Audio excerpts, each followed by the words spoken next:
خاص طور پر وہ اس کو جو ایگریکلچرل پالیسی ہے خاص طور پر یا فوڈ ڈیولپمنٹ پالیسی ہے بھی آپ کہہ لیں, فوڈ سیکورٹی پالیسی کہہ لیں, عموماً اس سائڈ پہ عموماً ہمارے ٹیکنیکل لوگ پھر بھی کچھ انٹرسٹ لیتے ہیں, بیوروکریٹس بالکل اس کی طرف نہیں جاتے ہوتے ہیں.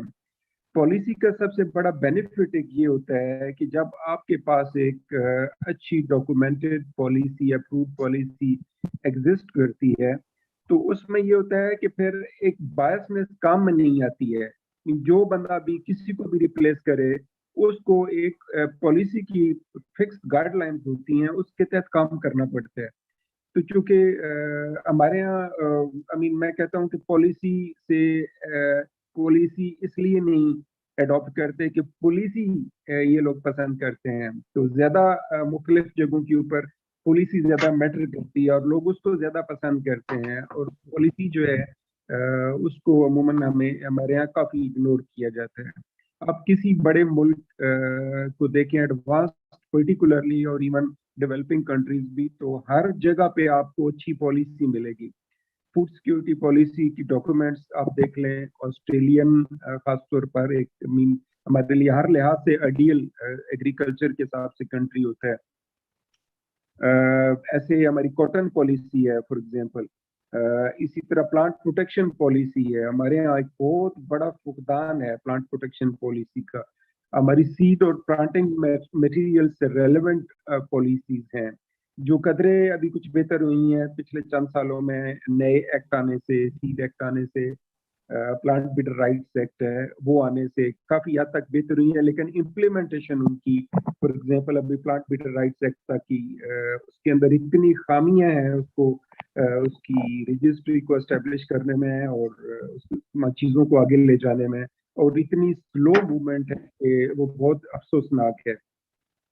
غالباً 2002-03 سے ڈاکٹر اخلاق صاحب اس پہ لگے ہوئے تھے پلانٹ بیٹر رائٹس ایکٹ پہ, اور کہیں 15 سال بعد جا کے 2015-16 میں آ کے وہ اپروو ہوا ہے, اور ابھی تک 15 کے بعد 16 کے بعد اب 4-5-6 سال ہو گئے ہیں, اب اس کے رولز بنے ہیں اور اب وہ ان دی پروسیس ہے. تو کہنے کا مقصد یہ ہے کہ یہ ساری چیزیں بہت سلو چل رہی ہیں, اور ان کو منسٹری میں ایک ہماری سب سے ٹاپ گریڈ کی پوسٹ جو 21 گریڈ کی پوسٹ ہوتی تھی ایگریکلچرل ڈیولپمنٹ کمشنر, انلکیلی وہ اب ایگزسٹ نہیں کرتی ہے. اب نیچے جو ہمارے فوڈ میٹ کمشنر ٹائپ لوگ ہوتے تھے, اب اس گریڈ کی پوسٹ جو ہے 20 گریڈ کی پوسٹ جو ہے وہ ہے. اب 20 گریڈ کا بندہ اتنا اتھارٹیٹیو اور اتنا پروڈکٹیو اور اتنا فروٹفل نہیں ہے منسٹری میں جتنا ایک ایگریکلچرل ڈیولپمنٹ کمشنر یا فوڈ سیکورٹی کمشنر 21 گریڈ میں آپ کہہ سکتے ہیں, کہ جو اپنے سسٹم کی اور اپنے ریسرچ سسٹم اور ریگولیٹری سسٹم کو ٹیک کیئر کر سکے. پلانٹ پروٹیکشن سسٹم پاکستان کا بہت خطرناک ہے, بہت خطرناک ہے. ہم بجائے اس کے کہ ہم اس سسٹم کو آئیڈیلی یوز کر کے ہم پیسٹ کو مینج کرتے اور ان کو کنٹرول کرنے کی پوزیشن میں ہوتے, اس سسٹم نے بلکہ پیسٹ کو فلیئر اپ کیا ہے اور بہت زیادہ پیسٹ ڈیولپ ہوئے ہیں.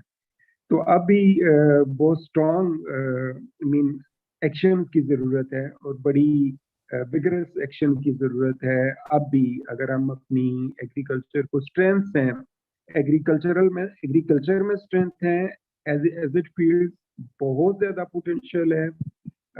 ایگریکلچر کے جو لوگ ہیں, سائنٹسٹ ہیں, ریسرچر ہیں, ان میں بہت زیادہ پوٹینشیل ہے, لیکن گورنمنٹ کو اب دیکھنا چاہیے کہ اس پوٹینشیل کو اچھے طریقے سے کیسے ایکسپلائٹ کر سکتے ہیں تاکہ ہم ساری کراپس میں پرٹیکولرلی جو میجر کراپس ہیں ویٹ, رائس, میز, شوگر کین ہے, کاٹن ہے, تو یہ 5 میجر کراپس کو پرٹیکولرلی اب کسی اچھی سائٹ پہ ان کی کوانٹٹی, کوالٹی, ان کی مارکیٹنگ, ان کی research and development, regulatory system, جیسے ابھی شوگر میں فار ایگزامپل گورنمنٹ نے کسی حد تک کیا ہے واچ اینڈ واٹ سسٹم, وہاں پر ٹریک سسٹم اس کو انشور کیا ہے. تو ایسے باقی جگہوں کے اوپر بھی ڈپارٹمنٹس ہماروں کے اندر بہت ایشو ہے. پی آر سی اس کی فنانسنگ, اس کی ورکنگ, پی سی سی اس کی فنانسنگ اور ورکنگ. ہمارا کاٹن کا unluckily research system in place ہی نہیں ہے.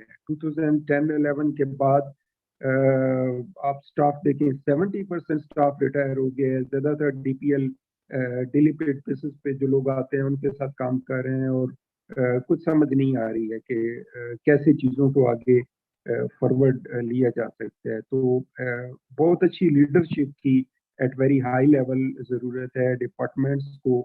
اچھا, انٹر ڈپارٹمنٹل کوآرڈینیشن جو پہلے کافی اچھا ہوا کرتا تھا, اب آج کل اس نام کی کوئی چیز ہی نہیں ہے. آئی مین ڈپارٹمنٹ کے اندر ہی کوآرڈینیشن نہیں ہے, اور انٹر ڈپارٹمنٹل کوآرڈینیشن تو دوسری یاد کی بات ہے.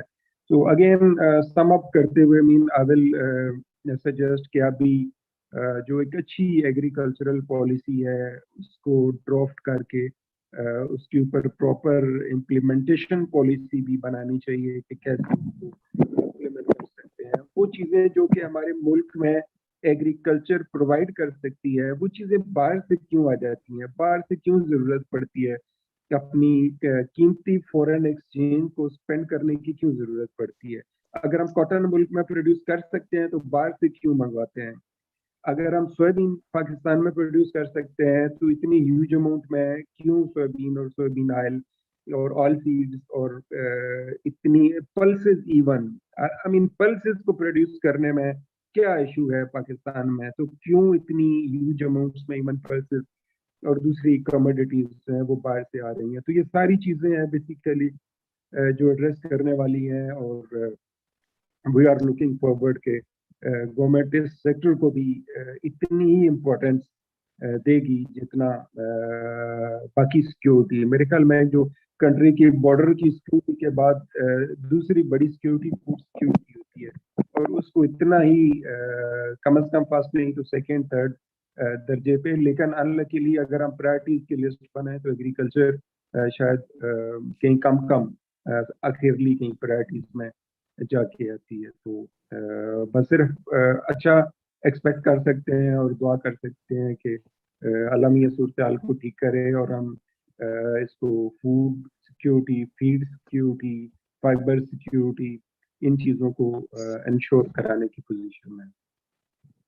جی تصور صاحب آپ کو بہت شکریہ. ہم ڈاکٹر عظیم کی طرف